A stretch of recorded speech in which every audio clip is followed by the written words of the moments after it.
Wiggins' game that you see as kind of a hallmark of somebody that was influenced by Flip? Well, he's an athlete. Flip, all of his teams were athletically, had an imprint for that type of running, athletic type wing player. Even back when he was in the CBA, he had a bunch of guys that were like that, so I'm sure that's what attracted to him, to Wiggins. How much do you miss Demar Derozan defensively against Andrew Wiggins, and what do you do to match up with him? Well, James is a help.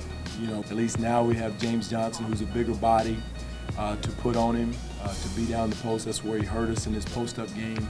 Patterson did a good job the other night against Carmelo, which is something we're going to probably have to experiment with, is him guarding some of those big threes like Andrew.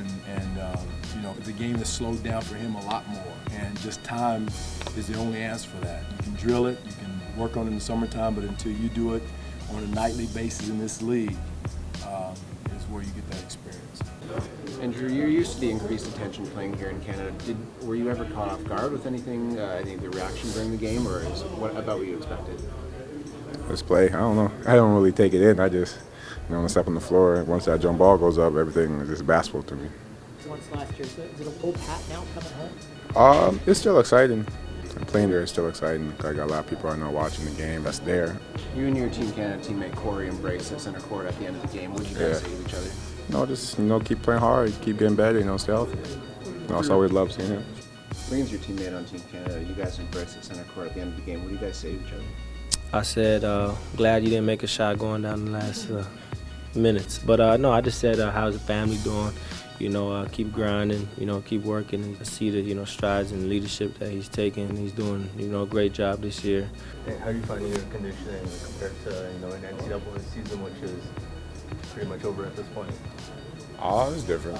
NBA is a whole different level. That's why a lot of people coming in the NBA might have struggle a little bit, when they start rookie ball every now and then. You get used to it. You keep playing, people on the team can support you no matter what, they're always going to show you love, show you how to be positive and show you how to be a professional. When you're defending on the perimeter and you get switched on to a guy like Andrew Wiggins, what do you do to make up for his quickness? And just try to stay in front of him as best as possible. Knowing that he wants to get around you and attack the basket, try to cut off every angle, and he's going to try to shimmy, crossover, shake. He's going to try to do whatever it takes to get by you, but just try to match his quickness, and then when he decides to shoot it, just get a hand up and just hope he misses. Andrew Wiggins was on a bit of a roll earlier in the game, but you really shut him down in the fourth quarter. What do you do to slow him up? Just try to make everything tough. Keep a body on him. Don't let him see any lanes, any gaps. Force him into a jump shooter. For your game this year, what's the one thing you say you've learned most? Maybe consistency in the game? Patience.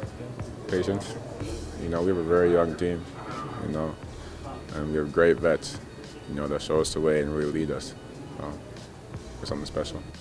And then Andrew, how do you see his progression from here and going forward? The sky's the limit for him. You just got to take advantage of, the opportunity of, being the man, on a young team and, having his name called every night. And I think, for a 19, 20-year-old, he's done a pretty good job as far as adjusting, to the NBA schedule and the environment. He has a feel of where he's going to go in this league.